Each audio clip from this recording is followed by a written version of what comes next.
what we're going to be doing today, we're going to continue on with our look at Chapter 4. Chapter 4 is a fundamental chapter. This is one of those chapters where we kind of turn a corner and start going from skills that we've been building in terms of descriptive statistics, and now we're going to take them and apply them to inferential statistics. So we're going to be dealing, for example, with z-scores today, and we're really not going to learn anything groundbreakingly new except how to apply those z-scores in a new way so we can do new things. And those new things that we're going to, I'm going to keep bringing this example up because it's very important to remind ourselves why we're doing this in the first place. It's very important to remind ourselves, why is statistics a required course for your major? Why do we think that it is so important that we make you take it as part of your psychology education? And the reason has to be with how psychology functions. So once again, if you were dealing with a sample of autistic children, if you had 12 autistic children in a classroom and all of your years of training led you to develop a new educational program for them, a new treatment, and you wanted to test it out, you wanted to see if it's actually better than the old way of teaching these children, you could implement that experiment, and at the end of the semester, you would test the children, and you could determine if these children scored higher than average using the old methods, or if they scored lower than average using the old methods, or if there was no difference. You could make that determination for these 12 students. Without stats, that's where it ends. You have helped these 12 students, you've invested a semester of work, and you've helped 12 people. And while that's really great, 12 people helped is 12 more than there were before, inferential statistics is what allows you to take that effort and explode it into a huge impact so that you can generalize, and this is the important part, intelligently and without bias, because anybody can generalize, but the problem with our minds is we kind of see what we want to see sometimes.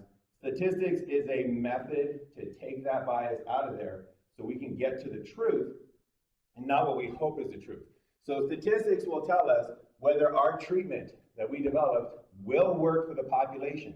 And if it will work for the population, that means that any autistic child anywhere in the world can use this program, and we can predict that they will benefit from it. So it opens up psychology to the world rather than just keeping it very small in that little sample area.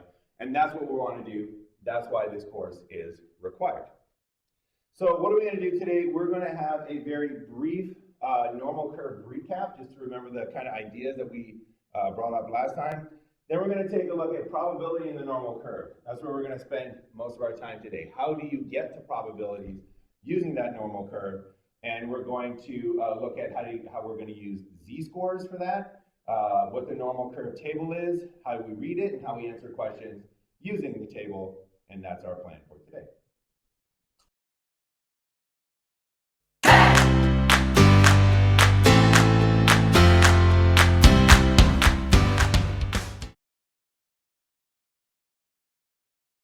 All right, so the normal curve. So again, this is a mathematical, theoretical distribution, and it occurs in nature very, very often.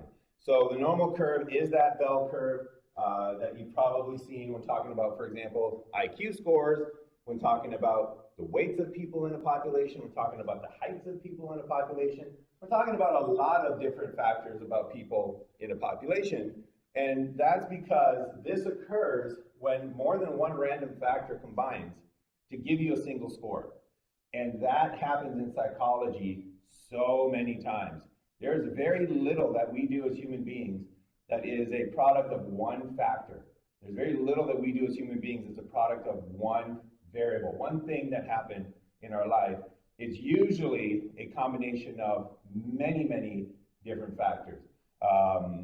So whether you develop depression, there's genetics that play a part. There's exercise that plays a part. There's diet that plays a part. There's life stresses that plays a part. There's family support that plays a part. There's access to medical services that plays a part. There's a lot of things that play a part that determine that one single score. Are you going to develop depression? And that's why if you take a look at depression scores in a population, it's going to be on a normal curve. So once again, remember that a normal curve, this is a huge take-home point, is the product of multiple factors working together. So anytime you see a normal curve, even if it's just measuring intelligence, even if it's just measuring height, even if it's just measuring depression, just know that the fact that it's a normal curve means that tons of factors have contributed to make that single score. So that is, again, the big take-home factor. So normal curve and SAT scores, tons of factors go into an SAT score. Normal curve in heights, tons of factors go into the normal curve for heights. Normal curve for IQs, tons of factors go into that normal curve for IQs.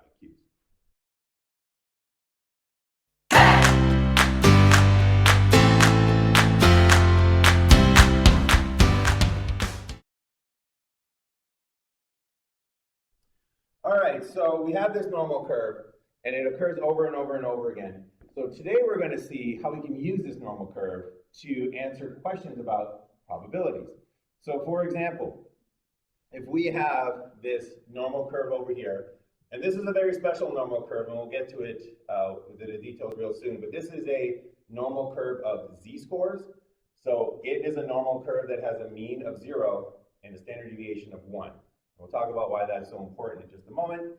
But if we wanted to know what percent of the population scored below a z-score of 1.25, what we're asking is, if this is the entire population, and there's your z-score of 1.25, we want to know what proportion of the curve is that blue area right there. So if you want to know what is the percent of the population that scored below 1.25, you're asking what's the proportion of that blue curve, and we're going to see how to do that today. Other questions that you might ask what scores bound the middle 50% of a population? So some factors, some characteristics of humans, you don't want too much and you don't want too little, right? So manic depressives, sometimes they're way too happy, sometimes they're way too sad. You don't want too much of something. So sometimes as psychologists, we want to figure out, well, how many people are sort of in the middle of the distribution? Not at one extreme, not at the other.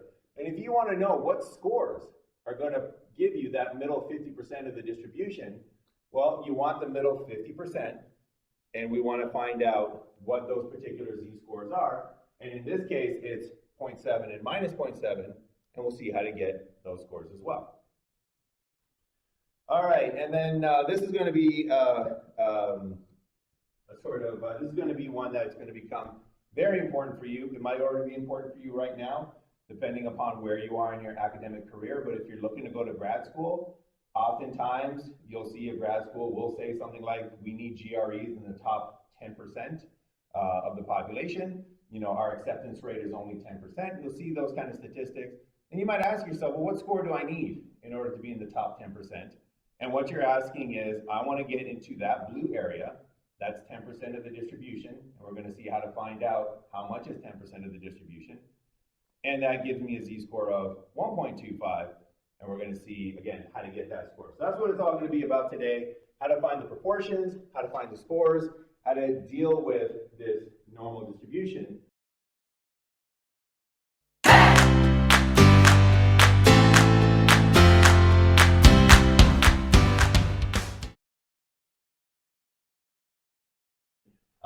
And the way that we're going to deal with it is we're going to use the tables that are in your textbook. So in your textbook, if you haven't opened it up, you can open it up to follow along. I got screenshots. But just so you know, in your statistics for behavioral sciences, in the appendix, in Appendix A, that is where you're going to find this normal curve table that we're going to be working with. And it is table A1. So that just gives you an indication of how important the normal curve is. It's the first table in the appendices. It's used that often. So that's where you can find this for when you're doing your homework. So let's take a look at how we're going to do this right now. So the first thing to point out is that this normal curve table, this is a z-score normal curve. So it's a very special table. It's a z-score table where all the scores here for the normal curve are with z-scores. And that's one of the reasons why z-scores are so important, because you might have a normal curve of depression scores, and you can convert them into z-scores and then use this table. You might have a normal curve of, grades on an exam, and you can't use the table for grades on an exam, but you can convert those grades into z-scores and then use it. So the fact that we can convert any distribution into z-scores means that this one table of normal distributed z-scores will function and be useful for just about any normal distribution that we might be interested in. All right, so how do we use this curve? So one of the first things we're going to do, let's take a look at how to read this table. So the first thing to notice is that there's 3 columns. So the table itself is kind of printed with 6 columns, but it's 1/2 on one side, 1/2 on the other side. And the table is multiple pages long, so you will have to scroll through to find the information that you want. But what we basically have is we have 3 columns here. And column number 1 is the z-score that you're interested in. So column number 1 is where you find the z-scores. Column number 2 here is the percentage from the mean of your distribution, from the center, to the z-score that's listed here, right? So this is the percentage from 0, which is the mean, to a z-score of 0.30. And that indicates that 11.7% is in that area. And very nicely, they draw you this little diagram. This is the area that is being represented by this column over here. And these diagrams are going to become very, very important. The last column over here, this is percentage in the tail. This is everything from the z-score and above, so that blue area right there. And that's the percentage that you see here listed in that column. So if we were to say something like, well, for a z-score of 0.3, how much of the distribution is above a z-score of 0.3? What you always want to do in these situations, especially when you first start, is you want to make sure that you draw some sort of mock-up of the area that you want, the area that you're interested in. So I did this on Excel. This is, completely proportional and accurate. But just something as simple as, all right, I got a normal curve here. That's 0, because it's a z-score unit normal curve. Now, let's call that 0.3. And I want everything above 0.3. All right, that's what I want. That's the area that I want. And what this does is it offloads 1, 2, 3 things from your working memory so that you can concentrate on getting the answer right. And what you're going to want to do is, after you find that 0.3, you're going to want to say, which column does my picture look like? Does it look like column number 1 here? No, that doesn't match. Does it look like column number 2? Oh yeah, that's the one. And then you find the percent that's associated, and you end up with the right answer. In this case, 38.21% of the distribution is in that blue area. 38.21% of the distribution is above a z-score of 0.3. All right, let's say that we're interested in the other portion. Let's say that we're interested in the part of the curve that goes from the mean to a score of 0.3. In that case, once again, take a look at your picture, match it up to the column that you want. In this case, it matches this column. Find the percentage that is associated with that z-score, and we see that 11.79% of the distribution is in that little blue sliver that we have in our illustration. All right, and then the last one that we can occasionally ask for isn't on the table anywhere, and that would be the area below a z-score of 0.3. So notice that this blue area here is more than half of the distribution. So it doesn't match this picture here, and it doesn't match that picture there. So in this situation, what you need to do, and there's a number of different ways to solve this, but I'll give you the way that I oftentimes look at it. What you want to do is, once again, draw your distribution. Once again, shade in the area that you're interested in. And then what we need to realize is that this entire shaded area is made up of two parts. It's made up of this half over here, and it's made up of this mystery part over here. So that's two parts of this distribution. So what we can do is we can look up the mystery part, right? Because the mystery part is just apart from a score of 0, the mean, to your z-score, right? So if we don't worry about the half, we see that this is that second column. This we've done before. So we know that this little area is 11.79. And then to that, we add 50%. Because we know that the remaining half of the distribution is half of 100, it's 50%. So in this case, we take that extra little step and we figure out that the final percentage is 61.79%. 61.79% of the distribution is below a score of 0.3. All right, any questions so far? Okay, let's keep going. So another example, z-score of 1. If we're interested in what is the proportion of the curve that is above a z-score of 1, once again, draw your distribution. Once again, find your z-score of 1. Match your distribution to the column picture that you're looking for. In this case, it's this second one over here. Find the corresponding percentage, and we determine that there is 15.87% of the distribution in that blue area. From that z-score to the mean, so above the mean to the z-score, what is that blue area right there? Well, once again, draw your distribution. Once again, find your z-score of 1. Look for the column that it matches. In this case, it matches this column. Get the corresponding percentage. And we see that we have, we have 34.13% in that blue area. And then finally, if we're looking for below a z-score of 1, first thing, realize there's no column for that. There's no column for when the area that you're interested in is greater than 50%. However, we split it up into two portions. The portion from the mean to your z-score, that's your mystery portion. Find that first. And then to that, we add half of the distribution, which is 50%. And we can see that 84.12% of the distribution is below a z-score of 1. So many people are below 1 standard deviation above the mean. 1 standard deviation above the mean, that z-score of 1 gives you over 84% of your population. All right, and then the last one that I just want to point out, because this is the only sort of like confusing aspect of it, is when you're looking up a z-score of 0. And a z-score of 0 is that very special case where you're looking up a z-score that's right in the middle.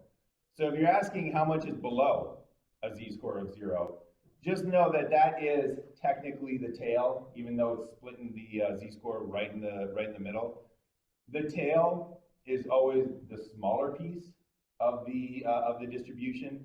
So wherever you're cutting it, whatever is the smaller half is the tail. But in this case, they're equal. So in this case, they have 50% in the tail. And if they want how much is above the z-score, once again, for z-score of 0, we got 50% in the tail. And very kind of tricky if they're asking what is the percentage from the mean to a z-score. Well, what's the percentage from 0 to 0? Not surprisingly, it's 0%. So that's just the one little tricky part just to keep an eye on. All right. So that's the basics of how to use that normal curve table. Any questions about that kind of procedure so far? All right.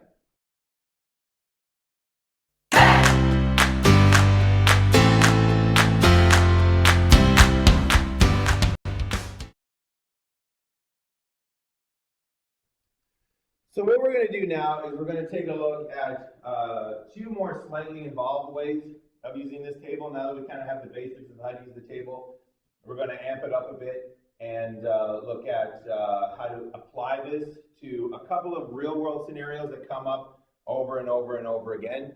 And these two scenarios are when you start with a raw score and you want to figure out a percentage, or you start with a percentage and you want to figure out a raw score.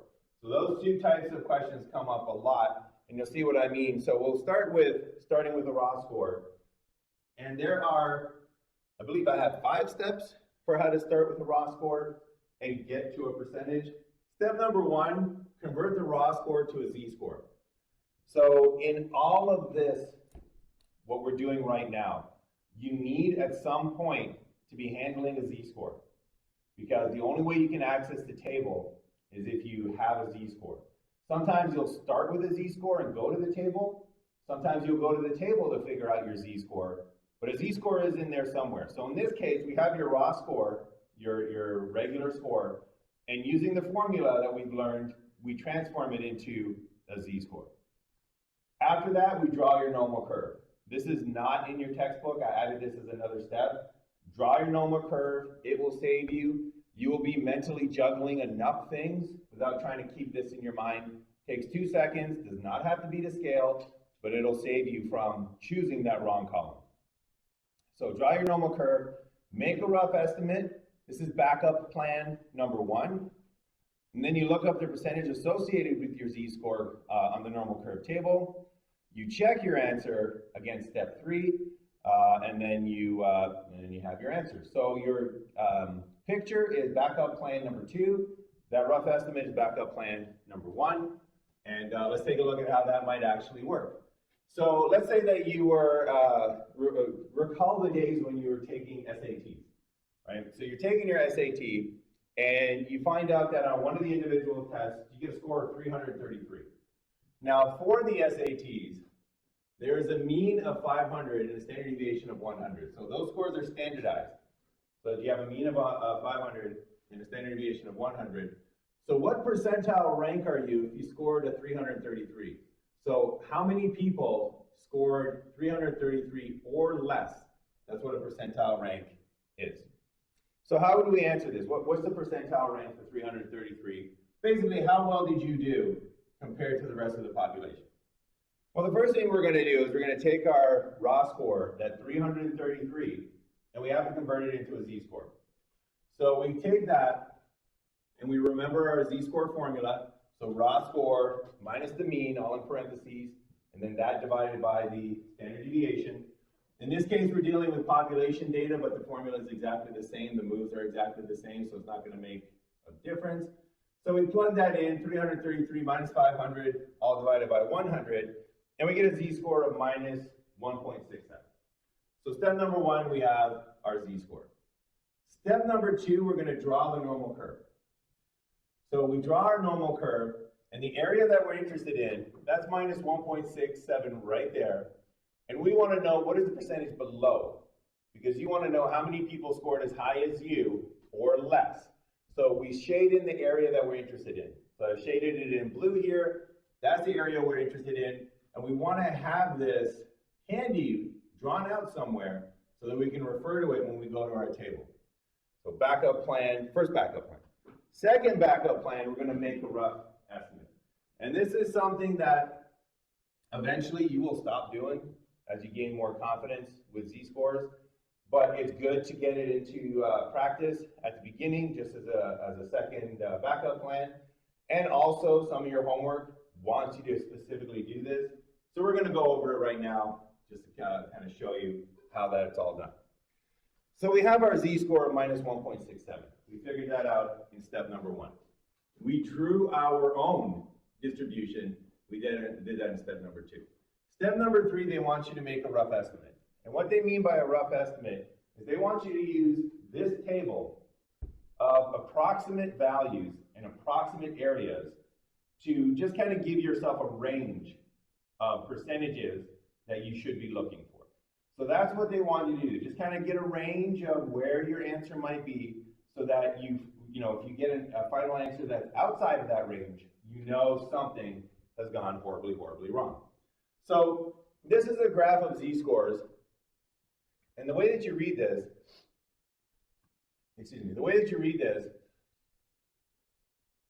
is that this percentage here is for the area between the two z-scores. So from 0 to positive 1, from a z-score of 0 to 1, that's 34%, approximately 34% of the curve. From a z-score from 1 to 2, that's 14% of your curve. And from a z-score from 2 to infinity, all the way out, that's 2%. And I have no idea why they put that +3 there. That +3 is meaningless. It's confused so many students because they wonder, well, what's the percentage for that one? Ignore the +3, it's not used at all. Same with the other side. From 0 to -1, normal curve is symmetrical, 34%. From -1 to -2, 14% of the curve. And from -2 all the way down, 2% of the curve, ignore that -3. So we're going to use these approximate areas as our second backup plan. So we figured out our z-score of -1.67. And we know that that's going to be somewhere in that range, right? So we don't have -1.67 here, but we got -1, we got -2. -1.67 is right about there, you know, give or take. So this is going to help us get a range of values.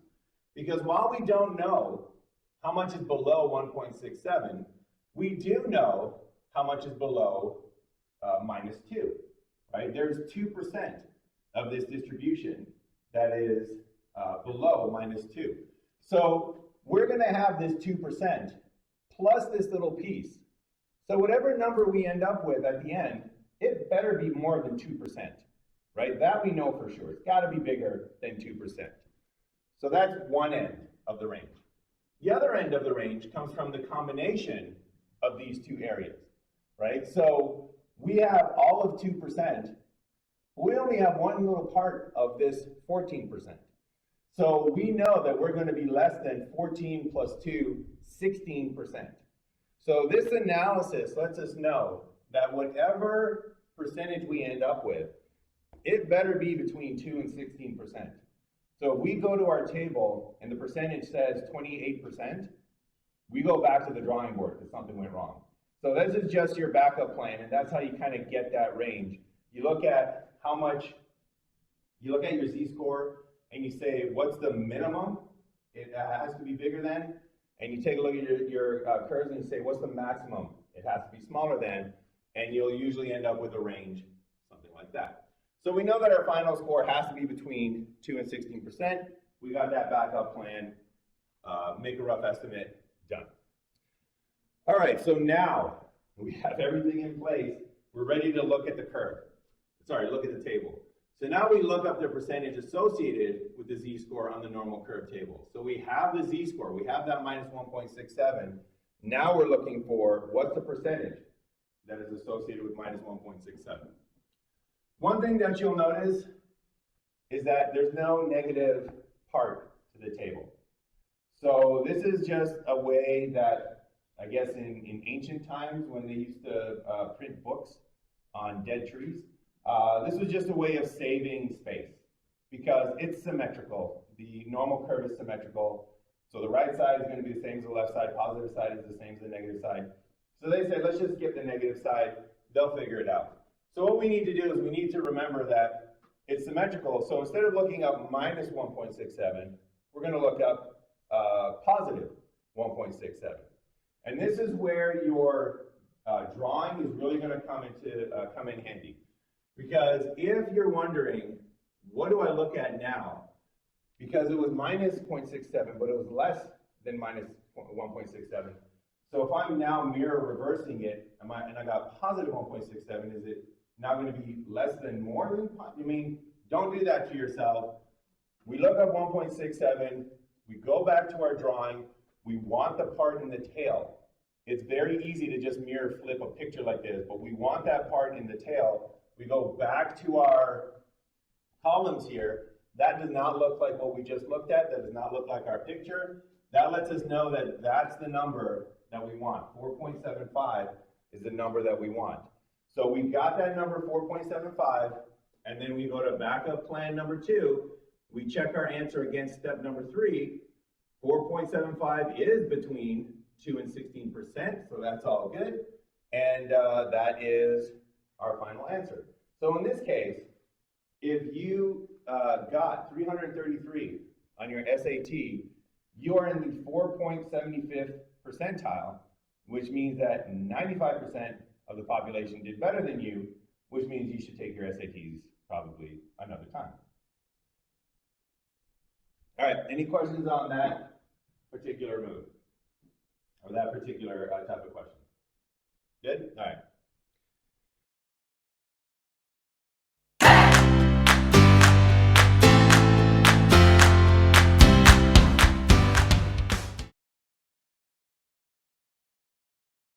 Okay, so we saw how to start with a raw score. You got 333 on your SATs. What percentage are you in? What's your percentile rank? So that was starting with a raw score and getting to a percent. The other common thing that you can do is you start with a percentage and you go to a raw score.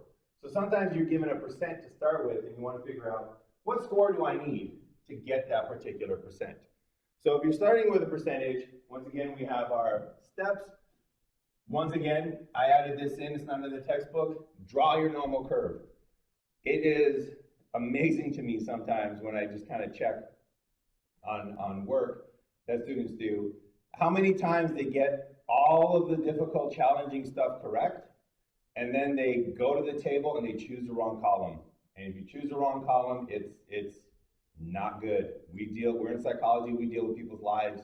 We're holding their lives in our hands. We got to make sure we don't fumble, at that 1 yard line. So draw your normal curve, take those extra few seconds, make your rough estimate. That's step number 2. So we got our 2 backup plans in place. You look up the z-score that's associated with the percentage that you were given. So now we're starting with a percentage. So we find that percentage on the z-score on the normal curve table. We then check that answer against our rough estimate to make sure that we have the right z-score that we're looking for, and then we convert that z-score to a raw score to finally answer the question. So an example of this would be, let's go back to those SATs. Let's say that you were trying to get into a very exclusive university that only accepted people in the top 1% of SAT scores. You might ask yourself, well, what score do I need? What's my goal? What should I be shooting for? What score do you need to be in the top 1%? So if it has a mean of 500 and a standard deviation of 1, what's that number when you submit and it shows you that number? What's the number you need to see to make sure you're in the top 1%? All right, so the first thing we're going to do is we're going to draw our normal curve. Once again, it doesn't have to be proportional, it doesn't have to be accurate. You just need to identify, are you looking for a tail? Are you looking for the body? Are you looking for a piece? Whatever it is, in this case, we want the top 1%. So that's 1% or above. That's that little blue area right there. We got 99% below our intended area. But now we've offloaded this from our working memory. We have it. It's on paper. We can refer to it. We don't have to think about it anymore. Step number 2, we make our rough estimate. So once again, we go back to that figure that is in your textbook with those rough areas, those approximate areas. So make sure that you are accessing that figure when you're doing your homework, because again, it will ask you to use that figure to make approximate calculations. So we have our 1% above. So this time, we don't have a z-score, but we have a percentage. So once again, we have to find on our kind of approximate graph here, whereabouts is 1% in the tail. So this is 2% in a tail, right? This is 2% right here. So it can't be this whole thing. It's got to be less than that whole thing. So maybe it's somewhere there. Maybe that area above here is 1% of the curve. So we identify that 1% above. And then what we do is, once again, ignore the 3. We don't have an upper limit this time, but we know for a fact that we want part of this. So it's got to be a z-score that's bigger than 2. And that's the estimate that we have this time. So we don't know exactly what that z-score is. It could be 2.1, it could be 4.1, it could be 182.1. We don't know. But we definitely know that it's bigger than 2, because 2 gives you 2% of the tail. A bigger number is going to give you less than that. So we don't know what it is, but we do know our z-score that we find on that table better be bigger than 2. So we have our rough estimate. Next thing we do, we look up the z-score associated with the percentage that we're interested in. So we go to our table here, and once again, you want to make sure that you look at your picture and you find the percentage that is in the column that looks like your picture. So when we go to our Z table here, we're going to be looking at this column and this column only. Remember, we're given a percentage. These are percents. So be very careful not to make the mistake of looking in the Z-score column either. We're looking for the percentage in the tail, so we need to find that 1% in the tail. Sometimes this table is going to be very, very friendly, and you're going to see the exact percentage you're looking for. Sometimes the table is not going to be so friendly, and you're going to have to do the best job that we can. So in this case, there is no 1% listed here, but we have 1.02%, and we got 0.99%. And we just have to determine that 0.99, that's the closest we can get to 1%, right? It's only 0.01 away, the other one is 0.02 away. So that's the closest that we can get. So 0.99 is our percentage in the tail, right? So that's the 1%. What we do then, we've checked with our picture. We know we want a z-score that's above 2. So we found our percentage, we scroll across, we get our z-score now, and we double check. So we have a z-score of 2.33, we go back to our rough estimate, and a z-score of 2.33 is matching our rough estimate. That actually is greater than 2. So again, we have our 2 backup plans, we know we got the correct z-score. Down to the final step, we found a z-score. Now it's time to convert it into a raw score. So once again, we use our previous formulas, right? Everything is going to be carried forward. So we have raw score equals the mean plus your standard deviation times your z-score. We just found our z-score of 2.33. The other information is given to you in the question. So 500 is the mean plus 100 times 2.33, and that gives us a final score, a raw score of 733.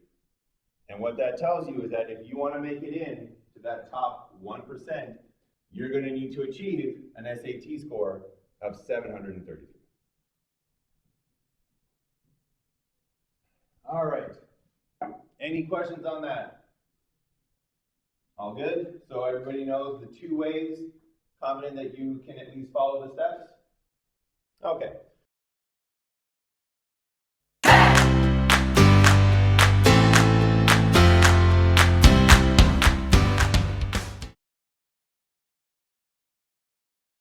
So this is, before we end today's class and turn it over to practice time, this is one of those things that I'll just keep mentioning a couple of times, just so that you know sort of how to plan your upcoming exam. So it's not going to be a surprise. On the upcoming exam, you're going to have questions where you start with a raw score, and I'm going to ask you for percentages. You're going to have questions where you start with a percentage, and I'm going to ask you to try to find a raw score. These are the steps that you need to do. No point when I was learning stats did I ever try to memorize these steps. These steps you will learn and you will memorize just by doing it over and over and over again. So until that day comes, again, feel free, print these out, have them bookmarked, download the student lecture slides and erase everything and save it as a sort of like Cliff Notes version, or Cliff Notes is what you guys have in the United States. Yeah, we got Coles Notes in Canada, so I don't know if you guys have ever heard of that. It's basically the same thing, except they put A every once in a while and they're summarizing things. But anyways, yeah, I mean, just have, maybe build a PowerPoint file that has nothing but kind of like the highlighted steps, because when you get to the exam, feel free to pull this slide out and be like, all right, step 1, what do I do? Draw a normal curve, here I go. Step 2, make a rough estimate. Because, you never have to try to commit this to memory. You will memorize this at some point, but you'll memorize it through doing rather than trying to memorize it. All right, so on that note, this is old. I need to, no, that is correct. Okay, so on that note, You are now ready to do homework assignment number 6, chapter 4, part 1. So that one is, like I said, available. That's the kind of like beginning one of this, this part 1, part 2.